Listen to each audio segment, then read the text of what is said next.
Good morning. Today is June 20th, 2019. And we're reading out of the book Celestine Prophecy by James Redfield. Never can quite get that correct. Anyway, that's the book we're reading out of. It's a very interesting book. It is in story form, so basically what we're talking about is a story. And so we're just reading through the story. We're going to start from where we left off. And so, there we go. All right. From where we left off. Yes, it is. Her voice trailed off as she watched an older man appearing to be in his 60s walk toward us. The gentleman approaching is a micronutritionist, she said discreetly. He came down here about a year ago for the first time and immediately took a leave of absence from Washington State University. His name is Professor Haynes. He's done some great studies. As he arrived, I was introduced. He was a strongly built man with black hair, gray streaks at his temples. After some probing from Marjorie, the professor began to summarize his research.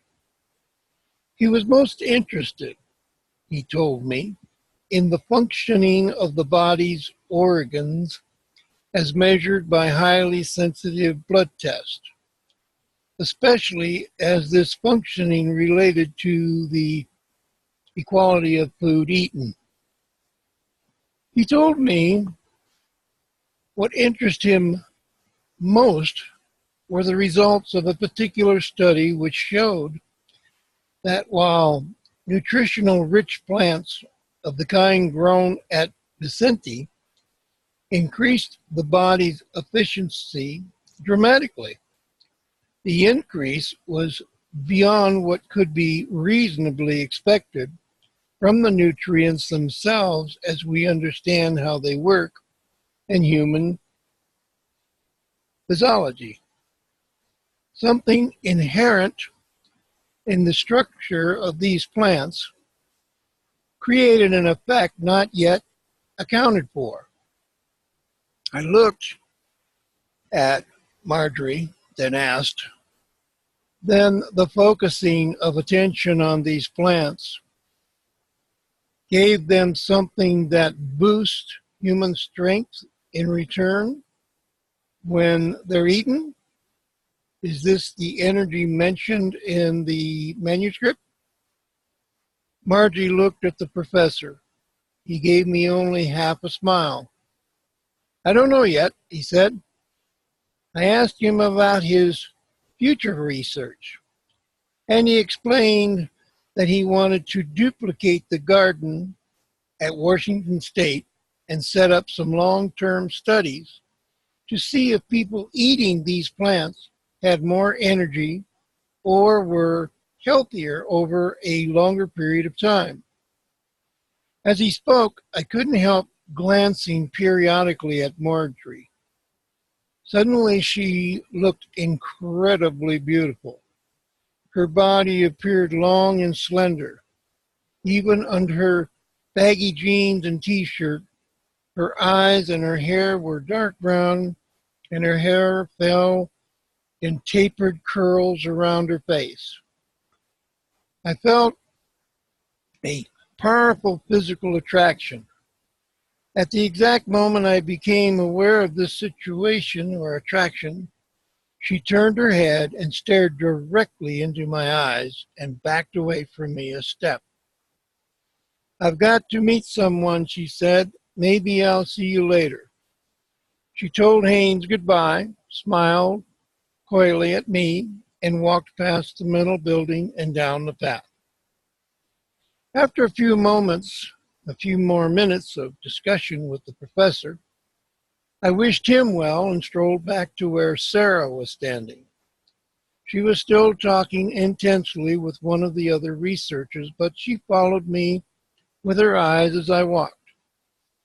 As I approached the man, she was smiling, rearranged the notes on his clipboard, and walked into the building. Find out anything? Sarah asked. Yes, I said distractingly. It sounds like these folks are doing some interesting things. I was looking at the ground when she said, Where did Marjorie go? As I glanced up, I could see she had an amused look on her face. She said she had to meet someone. Did you turn her off? She asked, smiling now. I laughed. I guess I did, but I didn't say anything. You didn't have to, she said. Marjorie could detect a change in your field. It was pretty obvious. I could see it all the way over here. A change in my what? In the energy field around your body.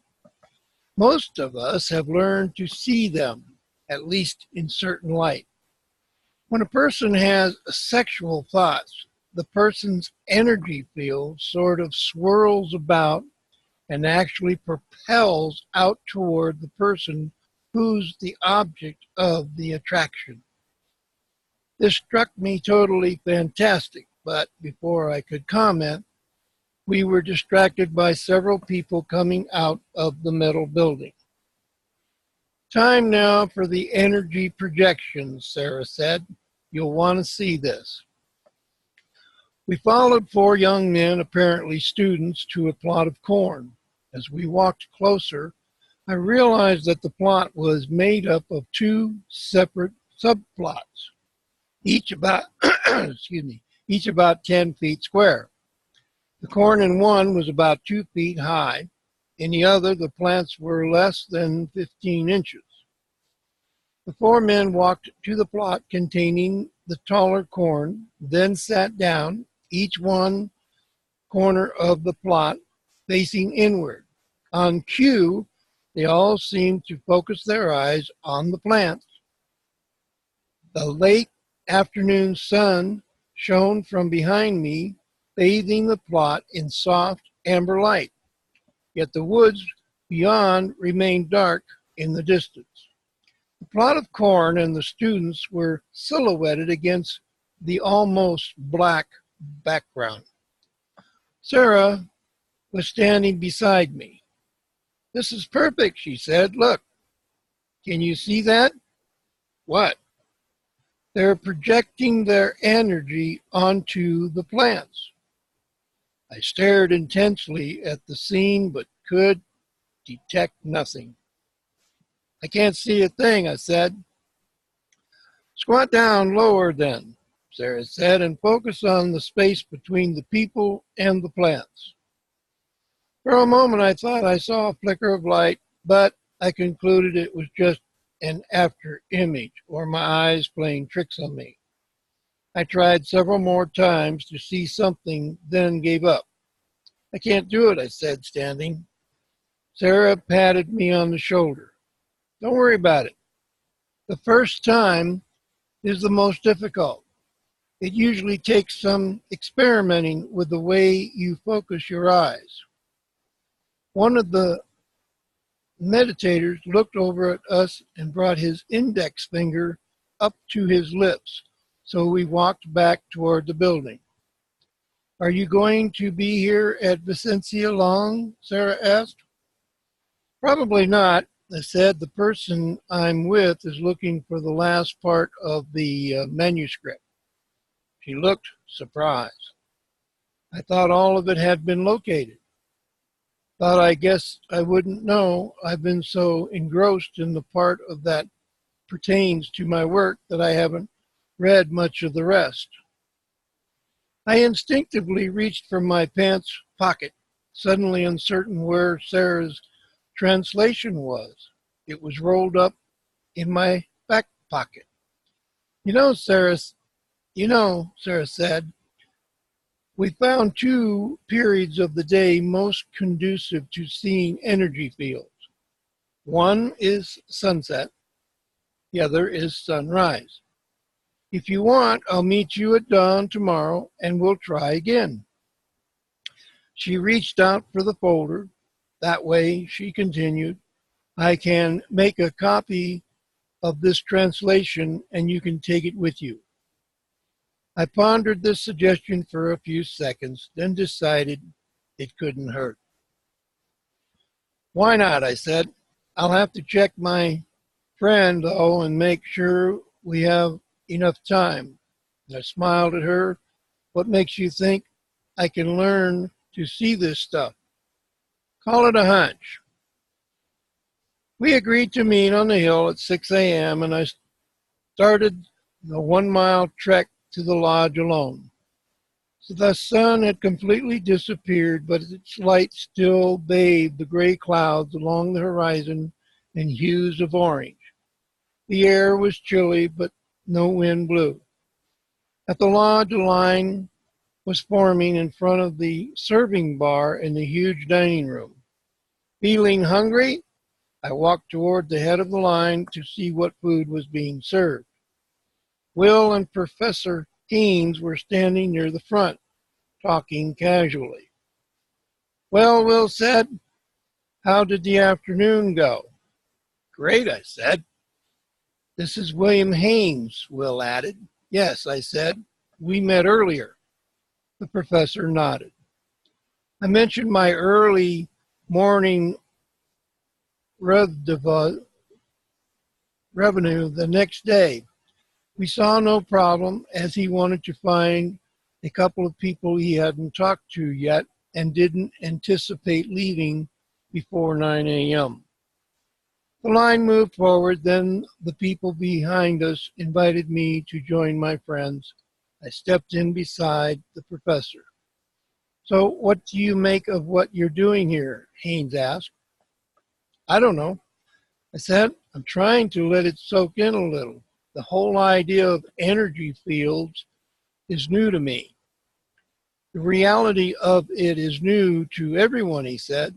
But the interesting thing is that this energy is what scientists has always been looking for. Some common stuff underlining all matter.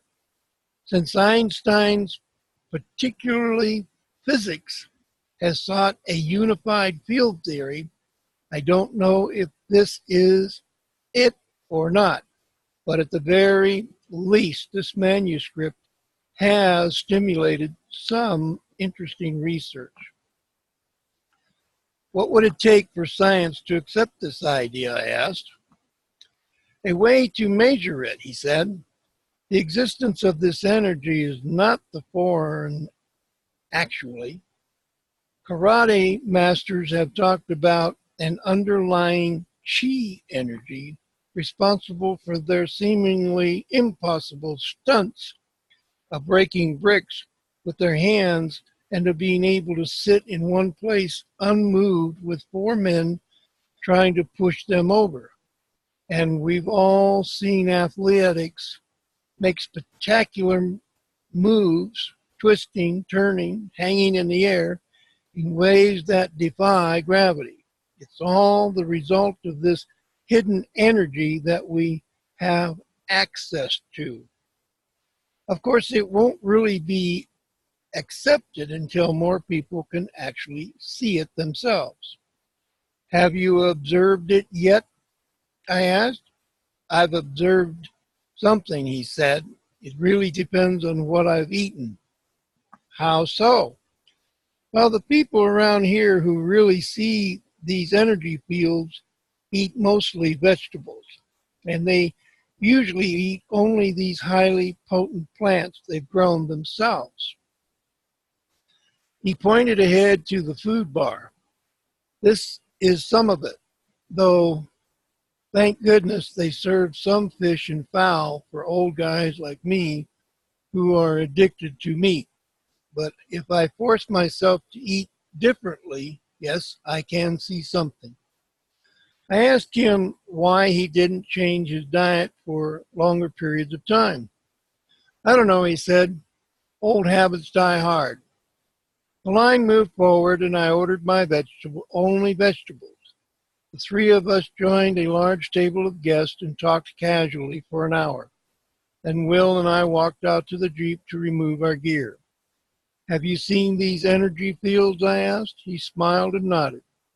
My room is on the first floor, he said. Yours is on the third, room 306. You can pick up your key at the front desk.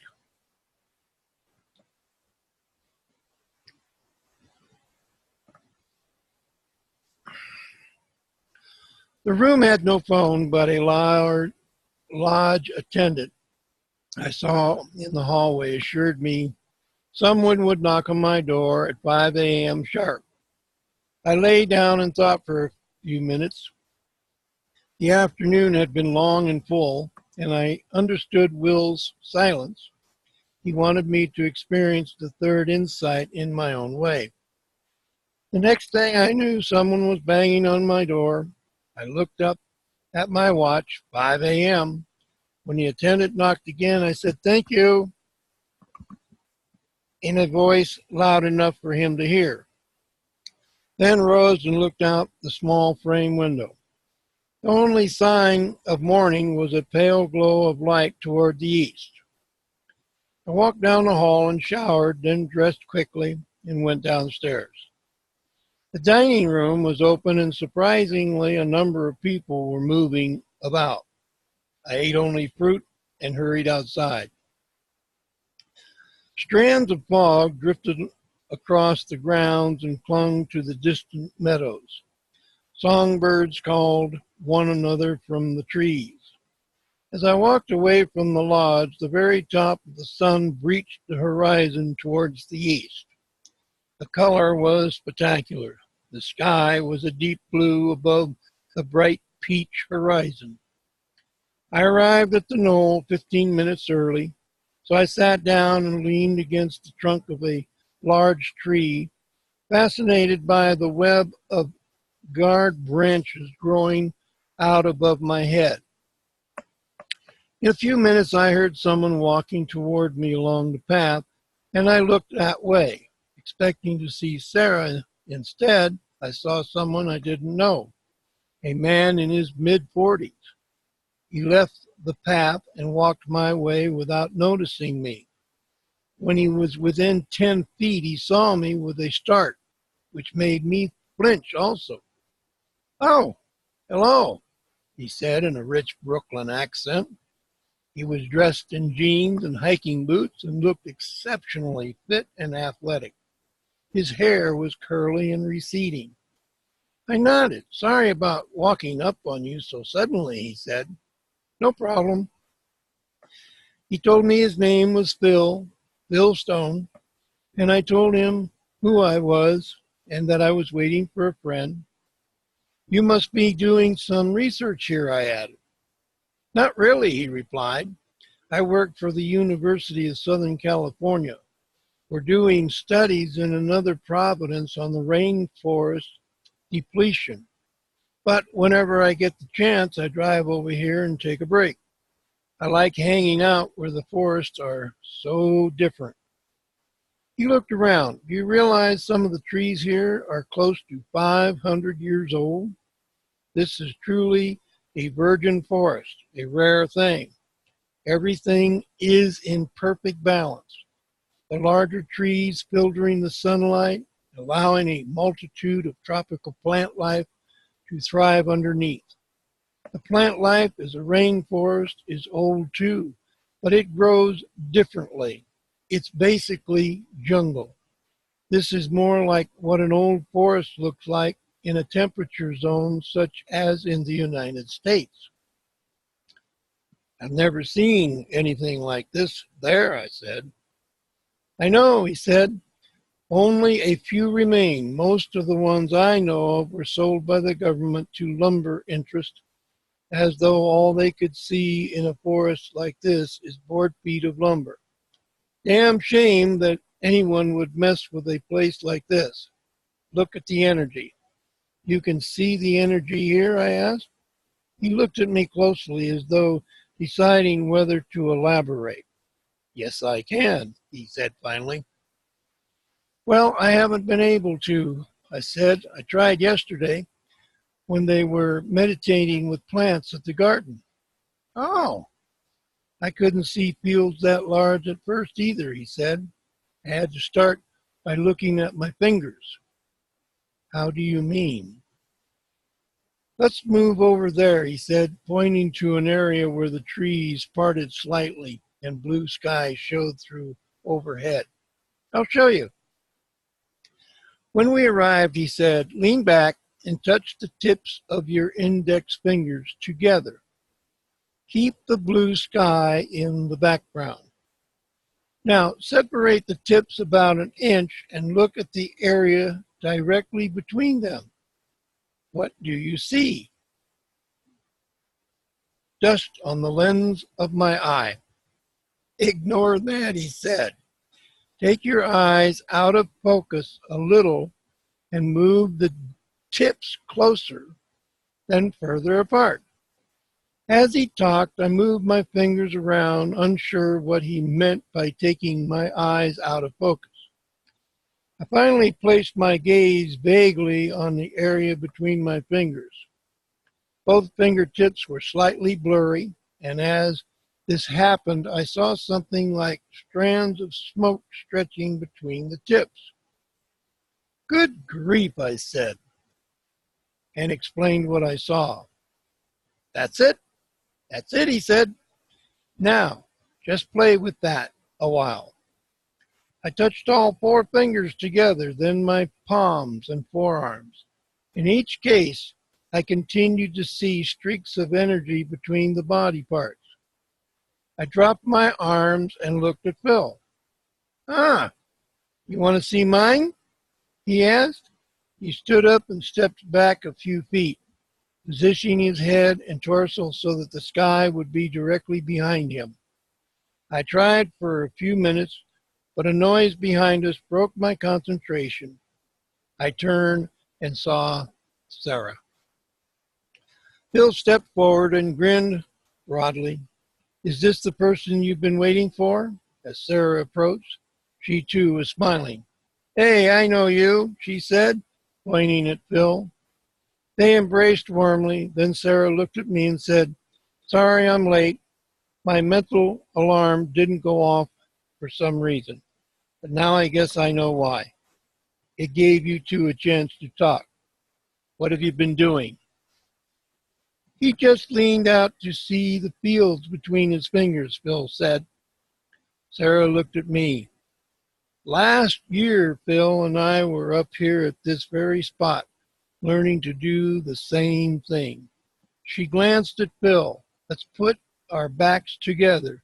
Maybe he can see the energy between us. They stood back to back in front of me. I suggested they move closer, and they stepped toward me until the space between us was about 4 feet. They were silhouetted against the sky, which was still a dark blue in that direction. To my surprise, the space between them looked lighter. It was yellow, or a yellowish pink. He sees it, Phil said, reading my expression. Sarah turned and grabbed Phil by the arm, and they slowly stepped away from me, so that their bodies were perhaps 10 feet away. Surrounding their upper torsos was a whitish pink field of energy.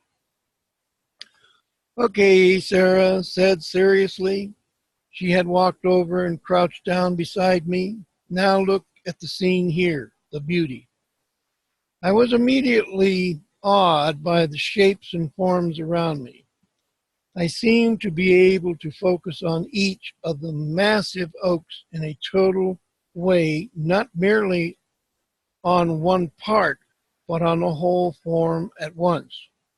I was immediately struck by the unique shape and configuration of limbs each displayed.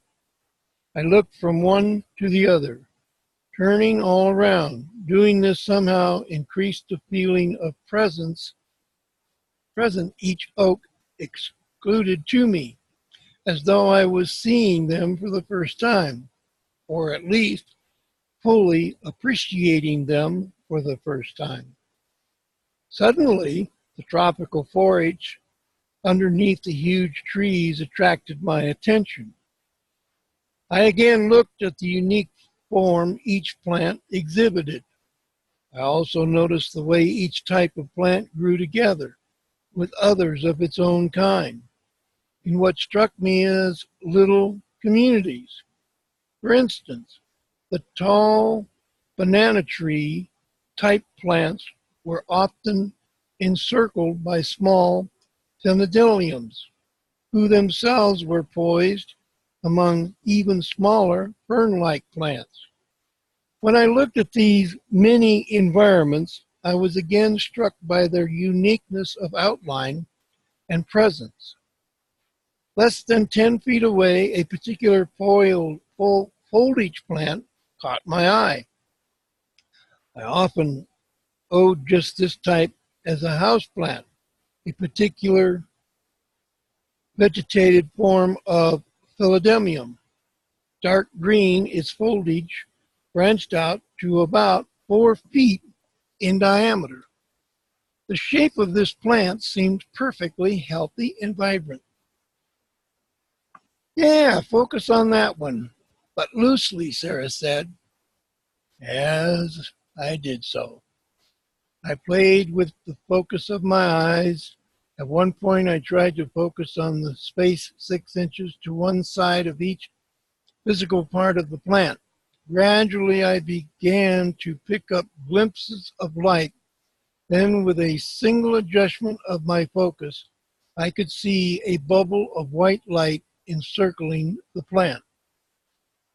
I am seeing something now, I said. Look around some, Sarah said. I stepped back in shock. Around each plant within my vision was a field of whitish light, visible, yet totally transparent, so that none of the plant's color or form was obscured. I realized that I was seeing what was an extension of each plant's unique beauty. It was as though first I had seen the plants, then I had seen the uniqueness and presence, and then something had amplified in the pure beauty of their physical expression, at which time I had seen the energy fields.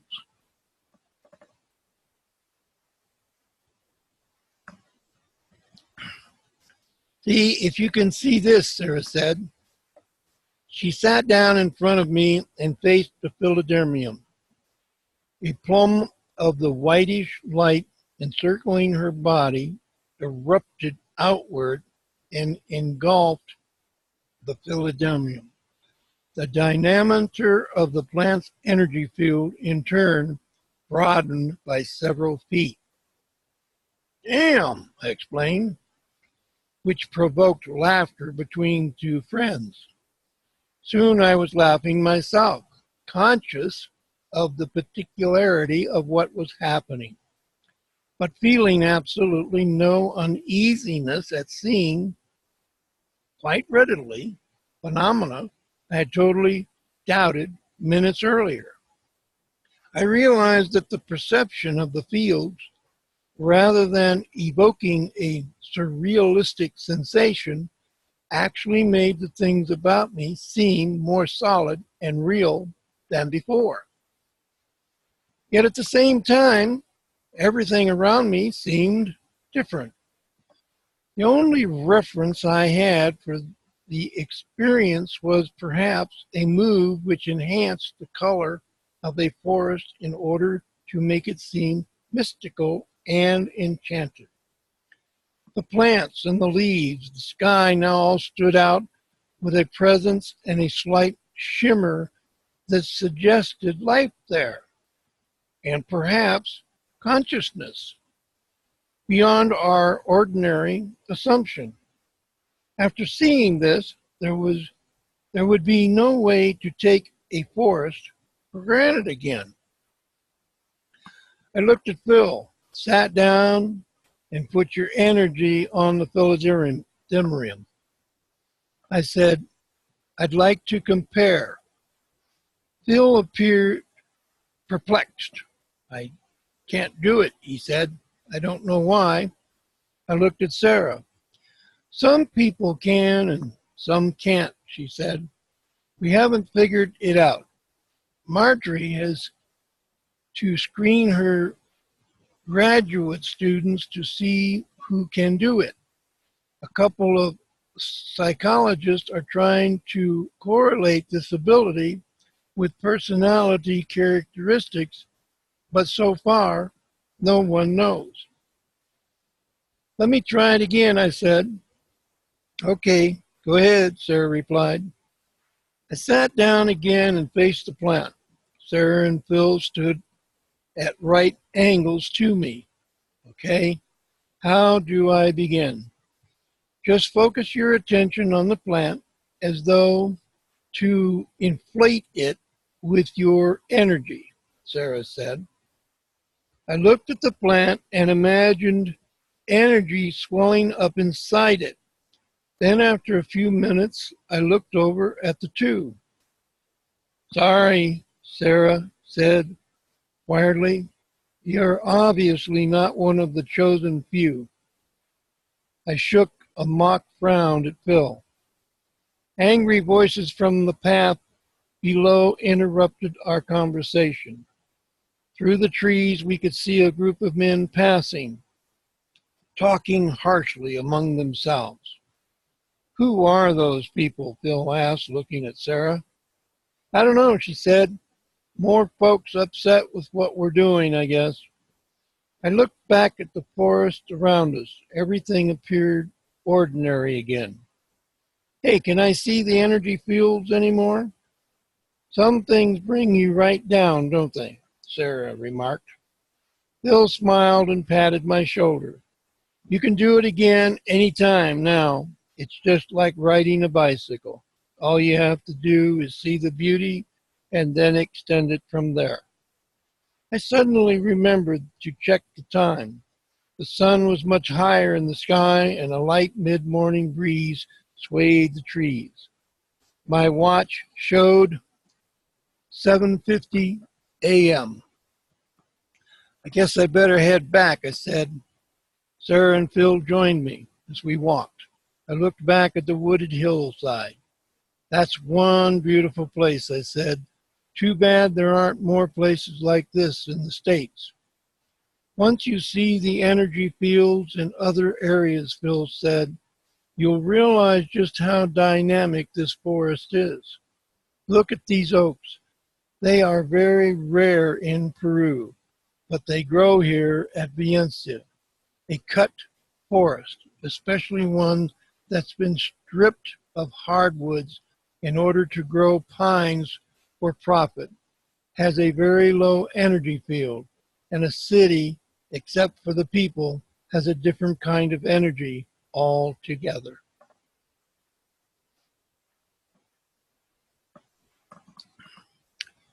I tried to focus on the plants along the path, but the act of walking disrupted my concentration. You're sure I'll see these fields again, I said. Absolutely, Sarah replied. I've never heard of anyone failing to duplicate the experience once they've seen them initially. We had a research optometrist come through here once, and he got all excited after he learned to see the fields. Turned out he had been working with certain sight abnormalities, including forms of color blindness, and concluded that some people have what he called lazy receptors in their eyes. He had taught people how to see colors they'd never experienced before. According to him, Seeing energy fields was just a matter of doing the same thing, of waking up other dormant receptors, something that everyone theoretically can do. I wish I lived near a place like this, I said. Don't we all, Phil replied, then looked around me at Sarah. Is Dr. Haynes still here? Yes, Sarah said. He can't leave. Phil looked at me. Now there's a guy who's doing some interesting research on what this energy can do for you. Yeah, I said. I talked with him yesterday. The last time I was here, Phil continued, he was telling me about a study he would like to conduct in which he would look at the physical effects of merely being near certain high energy environments, such as the forest back there. He would use the same measurements of ordinary efficiency and output to see the effect. Well, I already know the effect, Sarah said. Whenever I drive into this estate, I begin to feel better. Everything is amplified. I seem stronger, and I can think more clearly and quickly. And the insights I have into all this and how it relates to my work in physics is amazing. What are you working on? I asked.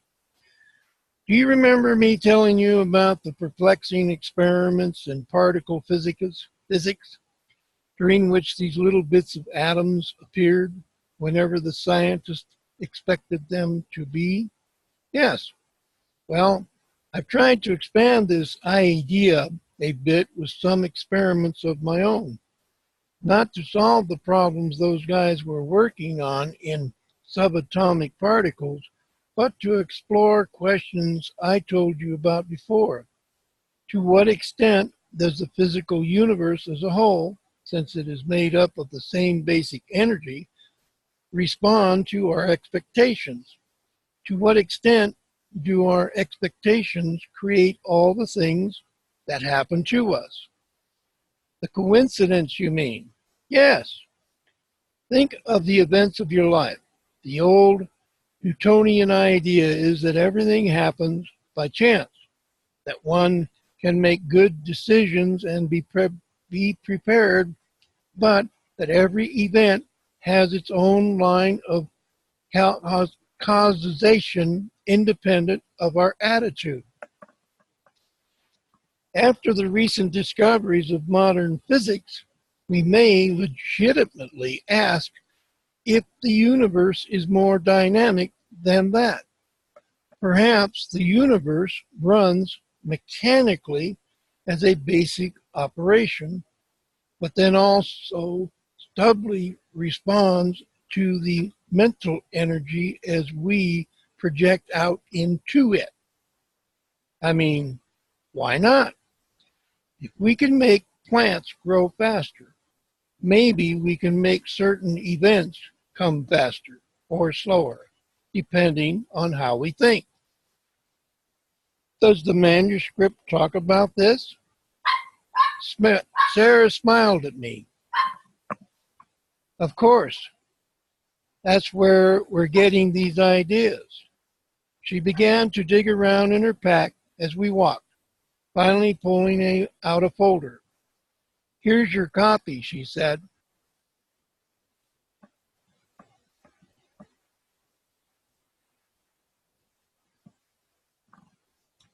I glanced at it briefly and placed it in my pocket. We were crossing the bridge and I hesitated a moment, observing the colors and the forms of the plants around me. I altered my focus and immediately saw the energy fields around everything in my view. Both Sarah and Phil had wide fields which seemed to be tinted yellow-green. Though Sarah's field occasionally flashed with a pinkish color. Suddenly they both stopped and looked intently up the trail. Ahead about 50 feet, a man walked quickly towards us. A sensation of anxiety filled my stomach, but I was determined to maintain my view of the energy. As he approached, I recognized him. He was the taller of the scientists from the University of Peru who had asked for directions the day before. Around him, I could detect a layer of red. When he walked up to us, he turned to Sarah and concernedly said, "You're a scientist, aren't you?" "That's right," Sarah replied. "Then how can you tolerate this kind of science? I've seen these gardens, and I can't believe the sloppiness. You people haven't controlled for anything. There could be many explanations for certain plants growing larger. Controlling for everything is impossible, sir. We're looking for general tendencies." I could detect an edge growing in Sarah's voice. "But postulating some newly visible energy that underlines the chemistry of living things, that's absurd. You have no proof. Proof is what we're looking for. But how can you postulate the existence of anything before you get some proof?" The voices of both individuals sounded angry now, but I was only vaguely listening. What consumed my attention was the dynamics of their energy fields. When the discussion began, Phil and I had backed up a few feet, and Sarah had the taller man had squared off facing each other with a distance of about 4 feet between them. Immediately, both their energy fields had seemed to grow more dense and excited somehow, as though from an inner vibration. As the conversation progressed, their fields began to intermingle. When one of them made a point, his field would create a movement which seemed to suck at the other's field with what appeared to be a kind of vacuum maneuver. But then as the other person made his rebuttal, the energy would move back in his direction. In terms of the dynamics of the energy fields, winning the point seemed to mean capturing part of the opponent's field and putting it into oneself. "Besides," Sarah was saying to the man, "we have observed the phenomena we're trying to understand." The man gave Sarah a disdainful look. "Then you are insane as well as incompetent," he said, and walked away. "You're a dinosaur," Sarah shouted, which made Phil and me laugh. Sarah, however, was still tense. "These people can make me angry," Sarah said as we resumed our walk along the path. "Forget it," Phil said. "These kinds of people come around sometimes, but why so many?" Sarah asked. "And why right now?" As we walked up to the lodge, I could see Will at the Jeep. The doors of the vehicle were open and gear was spread out on top of the hood. He saw me immediately and motioned for me to come over. "Well, looks like I'm about to take off," I said. My comment broke a 10-minute silence which had begun when I had tried to explain what I had seen happen to Sarah's energy during the argument. Evidently, I had not put it very well because my comments had provoked only blank stares and had cast us all into a long period of self-absorption. "It's been nice meeting you," Sarah said, offering her hand. Bill was looking toward the Jeep. "Is that Will James?" he asked. "Is he the guy you're traveling with?" "Yes," I said. "Why?" "I just wondered. I've seen him around. He knows the owner of this place and was one of the early group that first encouraged the research on energy fields here." "Come on up and meet him," I said. "No, I have to go," he said. "I'll see you around here later on. I know you won't be able to stay away." "No doubt," I said. Sarah interjected that she too needed to go and that I could contact her through the lodge. I delayed them for a few minutes, expressing my thanks for the lessons. Sarah's expression grew serious, seeing the energy grasping this new way of perceiving the physical world grows through a kind of cognition. We don't understand it, but when a person hangs out with others who see this energy, usually they begin to see it too. So go show it to someone else. I nodded and then hurried up to the Jeep. Will greeted me with a smile. Are you about ready? I asked. Almost, he said. How did the morning go? Interesting, I said. I've got a lot to talk to you about. You'd better save it for now, he said. We need to get out of here. Things are looking unfriendly. I walked closer to him. What's going on? I asked. Nothing too serious, he said. I'll explain later. Get your stuff. I walked into the lodge and picked up the few items I had left in my room. Will had told me earlier there would be no charge, courtesy of the owner. So I walked down to the desk and handed the clerk my keys and walked back outside to the Jeep. Will was under the hood checking something and he slammed it closed as I walked up. Okay, he said, let's go.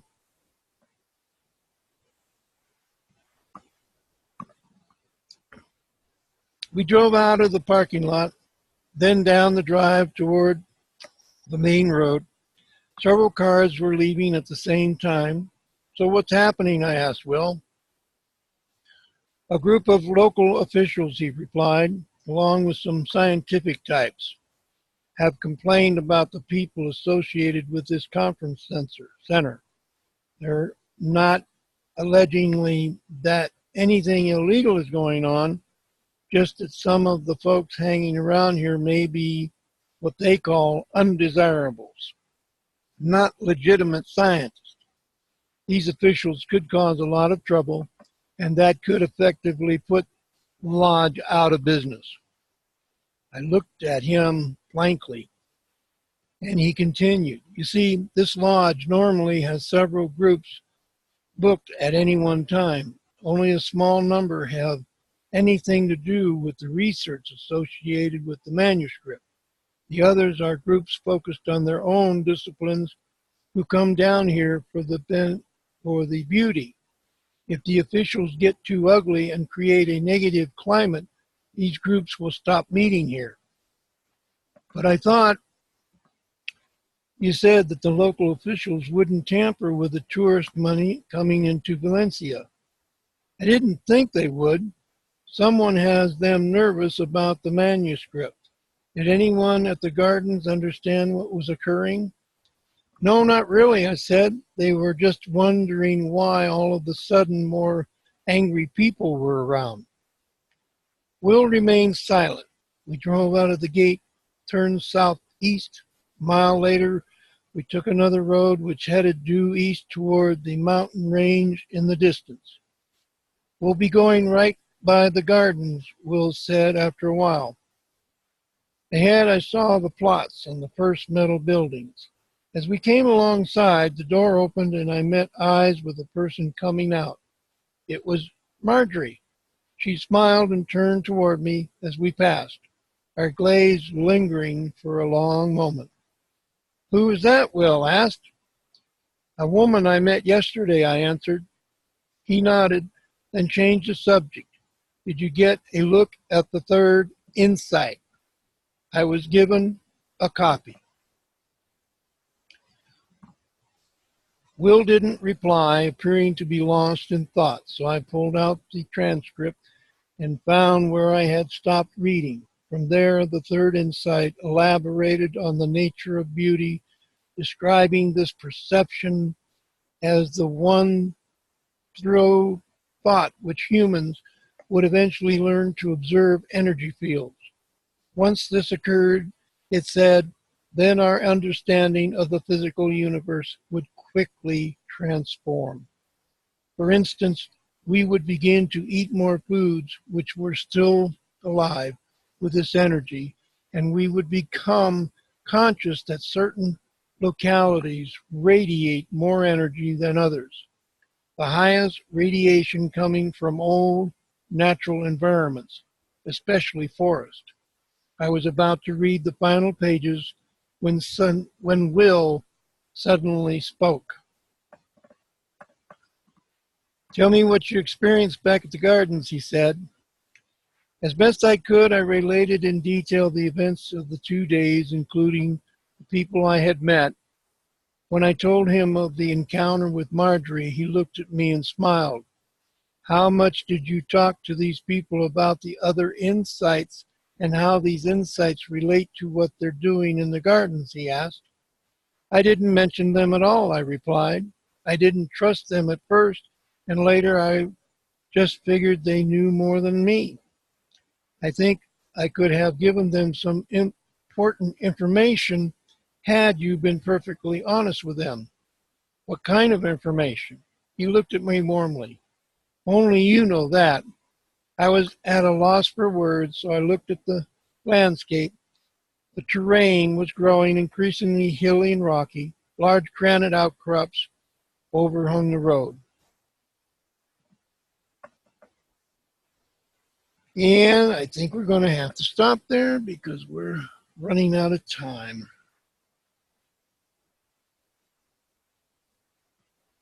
So we will be back on Saturday to continue reading. And I hope anybody that drops in and enjoys what I'm reading will come back again and eventually finish up the book with me.